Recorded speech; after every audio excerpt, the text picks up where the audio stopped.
Bismillahirrahmanirrahim. Kisah sahabat Nabi bernama Amr bin Al-As. Amr bin Al-As masuk Islam setelah ia melakukan perenungan dan pemikiran yang cukup panjang. Rasulullah SAW pernah bersabda tentang diri Amr, para manusia telah masuk Islam dan Amr bin Al-As telah beriman. Ya Allah, Engkau dulu pernah memerintahkan kami, namun kami bermaksiat. Engkau dulu pernah melarang kami, namun kami masih saja tak berhenti melakukannya. Tidak ada daya upaya kami selain berharap ampunan-Mu, wahai Zat yang paling penyayang. Dengan doa yang syarat dengan kerendahan hati dan harapan ini, Amr bin As menutup usia dan menjelang kematian. Kisah hidup Amr bin As syarat dengan cerita berharga. Dalam masa hidupnya, ia telah berhasil mempersembahkan untuk Islam dua daerah besar dan makmur. Keduanya adalah Palestina dan Mesir. Ia berhasil meninggalkan sebuah riwayat berharga dan senantiasa dibaca oleh manusia sepanjang masa. Kisah ini dimulai kira-kira setengah abad sebelum hijrah saat Amr dilahirkan, dan berakhir 43 tahun setelah hijrah saat ia menutup usia. Ayahnya bernama Al-As bin Wa'il yang menjadi salah seorang pemimpin dan tokoh Arab terpandang pada masa jahiliyah. Ayahnya juga merupakan sosok yang memiliki kedudukan tinggi pada bangsa Quraisy. Sedangkan ibunya memiliki nasib yang berbeda. Ibunya adalah seorang budak tawanan saja. Oleh karenanya, orang-orang yang merasa iri terhadap Amr bin As selalu mengungkit kisah ibunya saat Amr sudah menjabat posisi tertentu atau saat ia sedang menaiki tangga mimbar untuk memberikan khutbah. Bahkan ada seseorang yang membujuk seorang lain untuk berdiri saat Amr bin As hendak naik ke atas mimbar, lalu menanyakan Amr tentang kisah ibunya. Orang yang menyuruh tadi menjanjikan sejumlah uang kepada orang yang berani melakukan hal ini. Orang yang disuruh itu bertanya, "Siapakah ibu dari pemimpin kita ini?" Amr langsung berusaha menekan emosinya dan menggunakan akal sehatnya. Ia menjawab, "Dia adalah Nabigah binti Abdullah. Ia pernah tertawan pada masa jahiliyah, kemudian ia dijual sebagai budak di pasar Uqad. Kemudian ia dibeli oleh Abdullah bin Jad'an yang kemudian diberikan kepada As bin Wa'il, yaitu ayah Amr, sehingga membawa karunia seorang anak bagi As.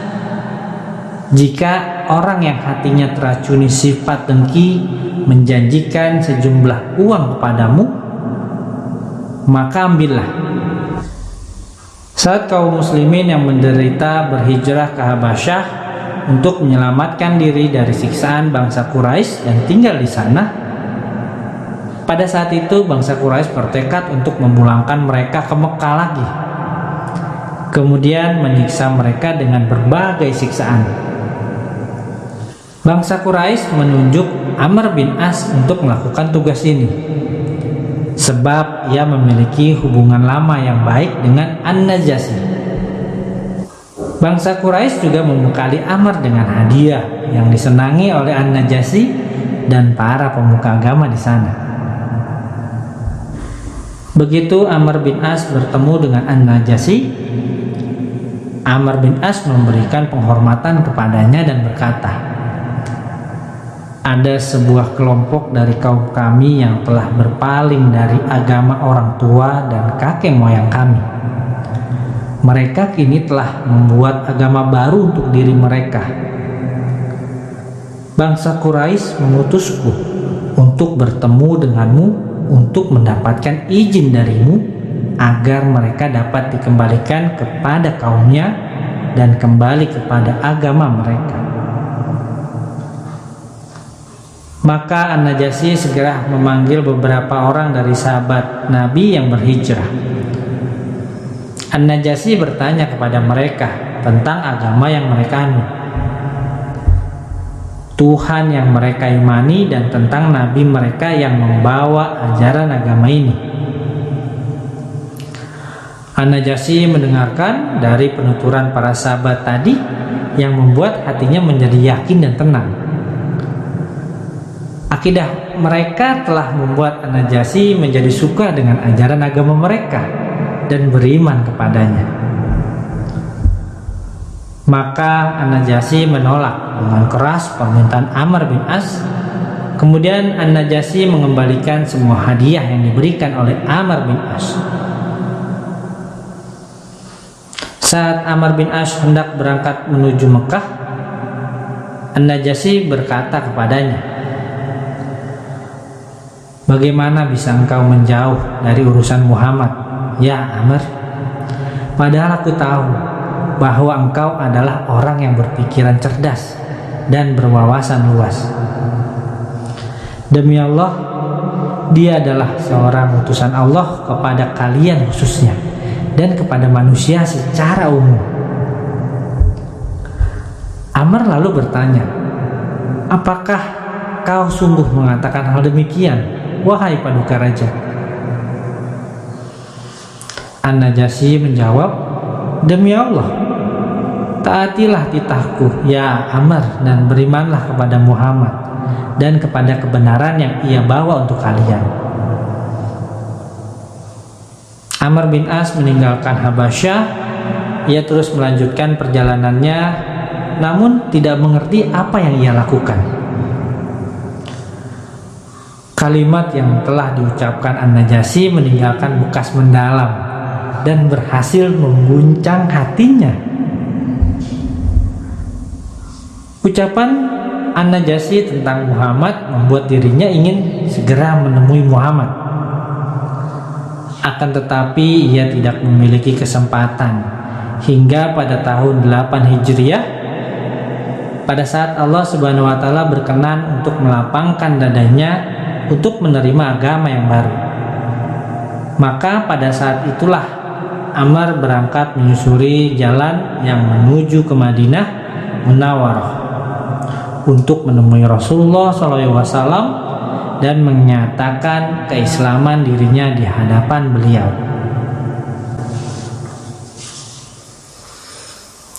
Saat ia sedang di tengah perjalanan, ia berjumpa dengan Khalid bin Al-Walid dan Utsman bin Talhah. Keduanya pun memiliki tujuan yang sama.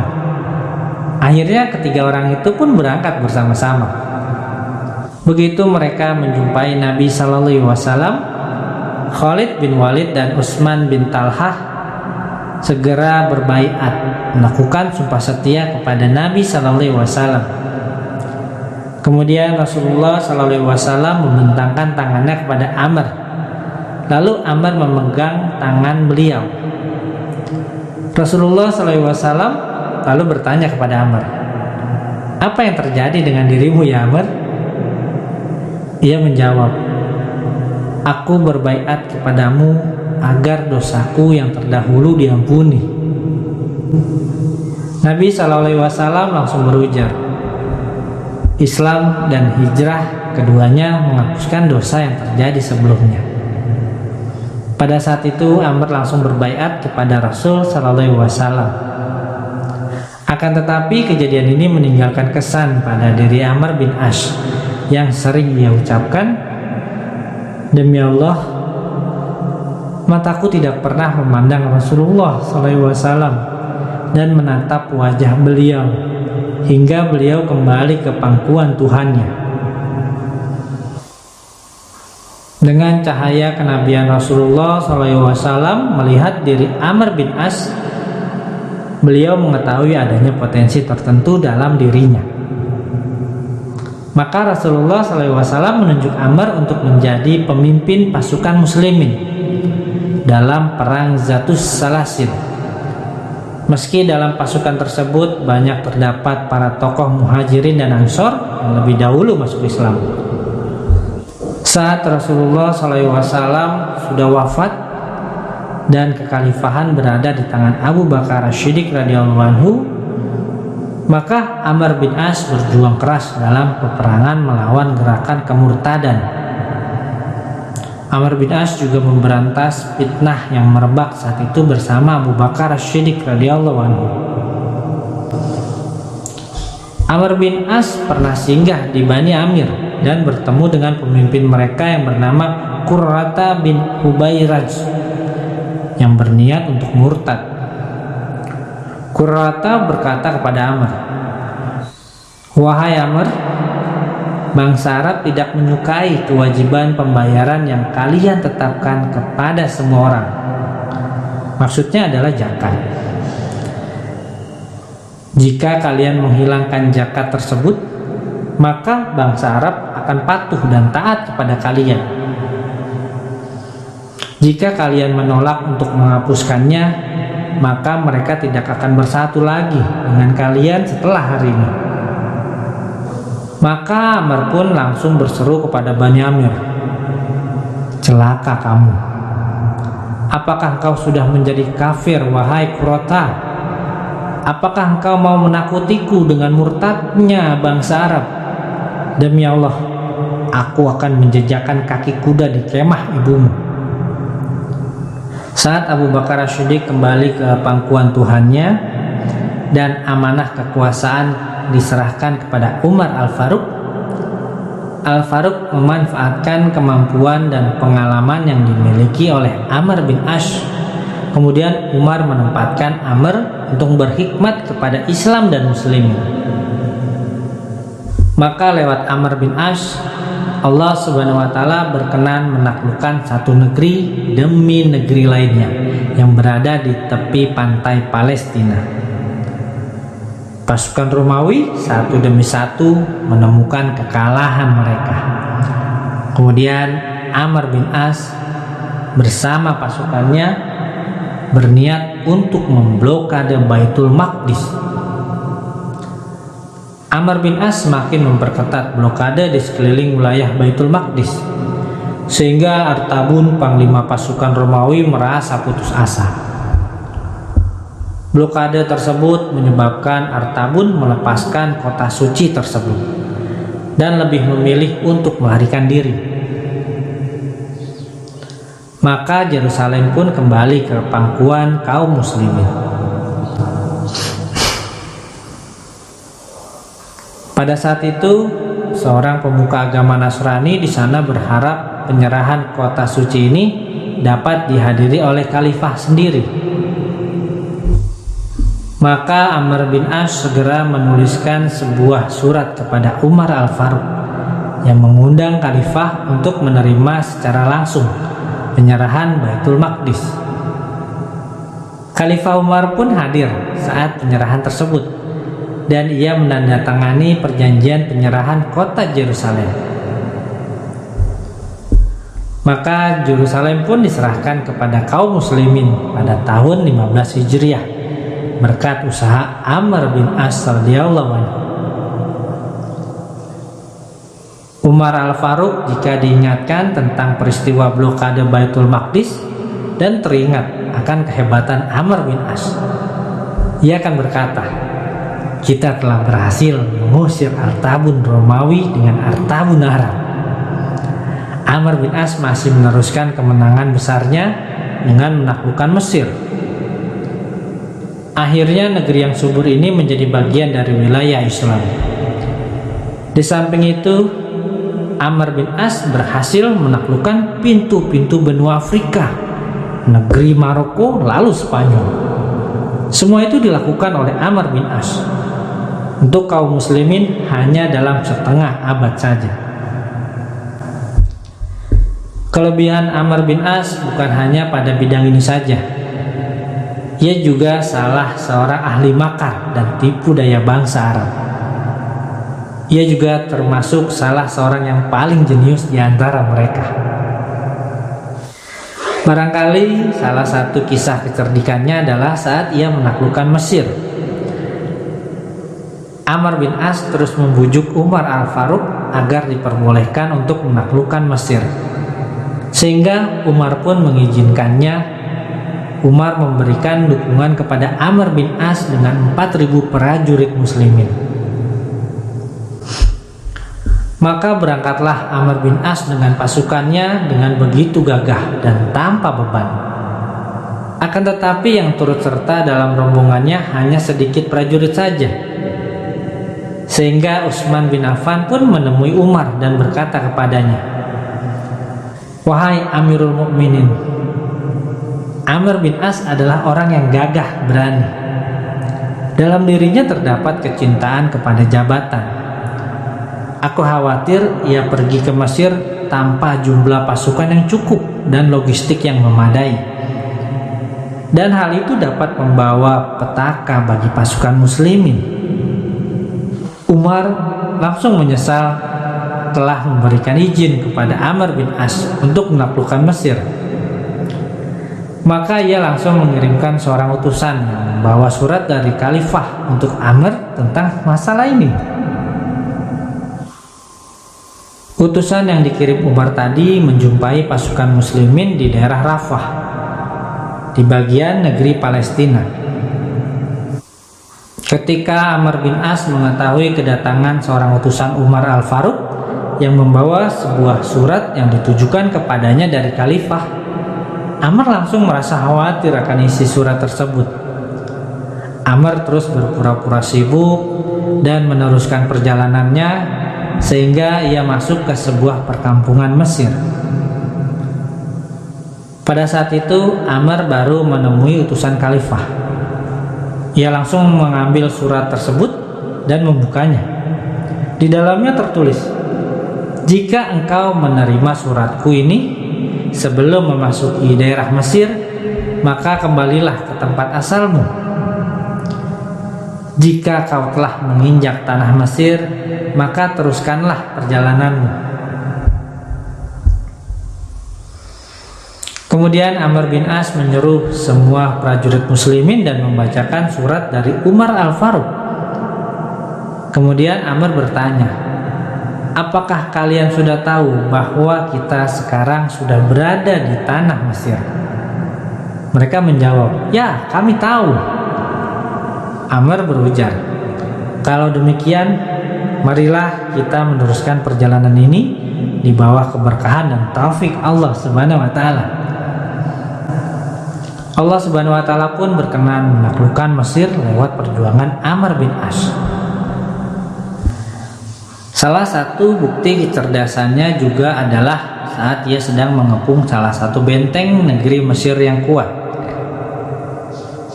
Tokoh agama Romawi meminta panglima pasukan muslimin untuk mengirimkan seorang negosiator dan juru runding. Beberapa orang dari pasukan muslimin rela melakukan tugas ini. Akan tetapi Amr bin As berkata, "Aku akan menjadi utusan kaumku untuk menemuinya." Lalu Amr bin As menemui tokoh agama tadi.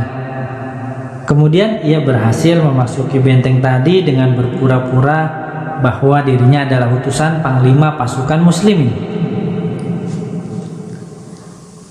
Tokoh agama itu bertemu dengan Amr, dan tokoh agama tersebut tidak mengenalinya. Maka terjadilah perundingan antara mereka berdua, dan Amr bin As berhasil memperlihatkan kecerdasan dan pengalamannya. Maka tokoh agama Romawi ini berniat untuk mengkhianati Amr. Tokoh agama tersebut memberikan hadiah yang besar kepada Amr dan menyuruh para penjaga benteng untuk membunuh Amr sebelum ia melewati parit. Akan tetapi Amr mengetahui niat jahat dari pancaran mata para penjaga tersebut. Lalu Amr kembali lagi menemui tokoh agama tadi dan berkata, "Wahai Tuan, pemberian yang engkau berikan kepadaku tidak bakal cukup untuk dibagi kepada seluruh sepupuku. Maukah engkau mengizinkan aku untuk mengajak 10 orang dari mereka untuk mendapatkan hadiah yang sama darimu?" Tokoh agama tadi menjadi bahagia dan ia berharap dapat membunuh 10 orang dari pihak muslim daripada hanya membunuh 1 orang saja.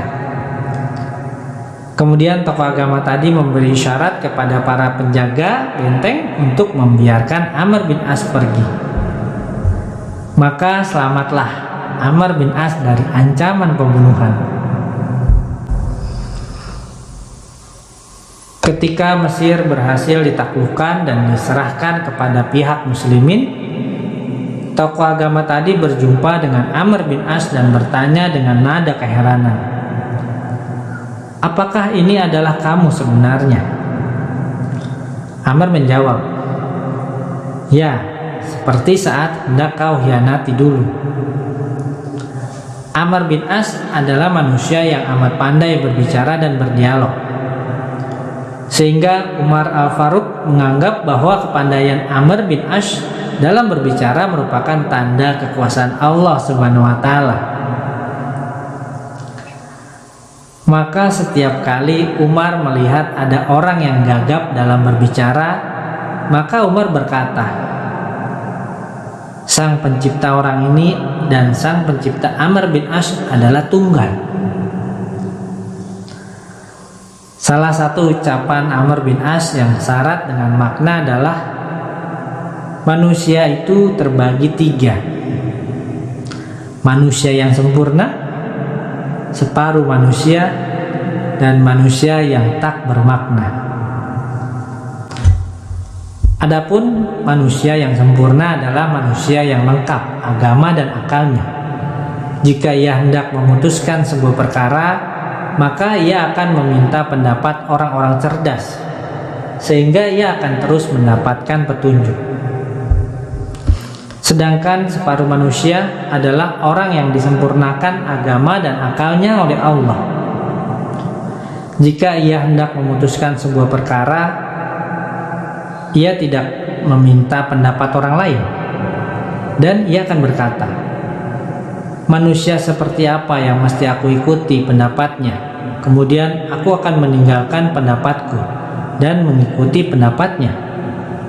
Maka terkadang ia benar, terkadang ia salah. Adapun orang yang tak bermakna adalah orang yang tidak beragama dan tidak berakal.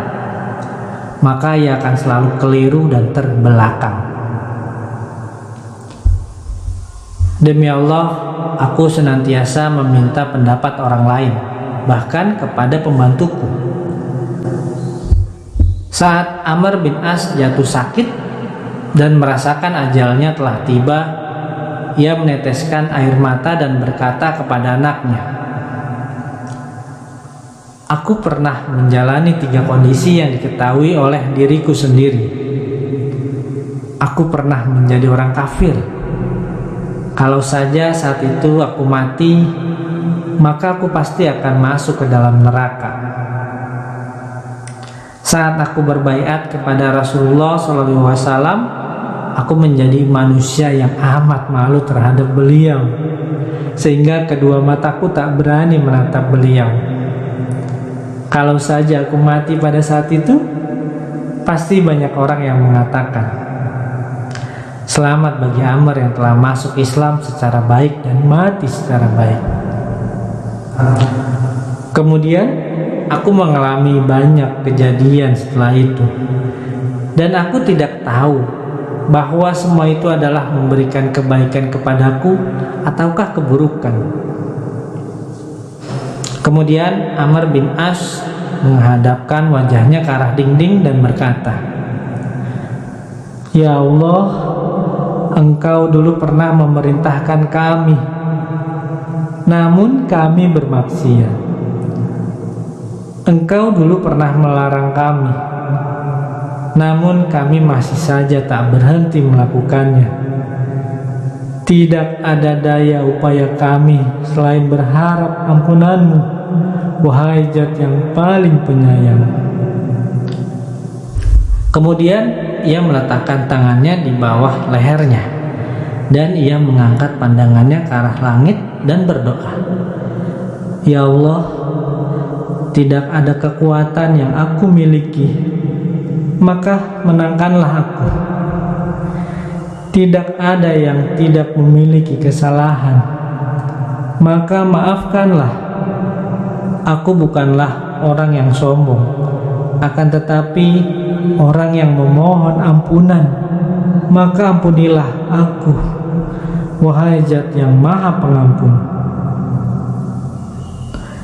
Ia terus mengulangi doa tersebut sehingga rohnya berpisah dari badannya. Wassalam.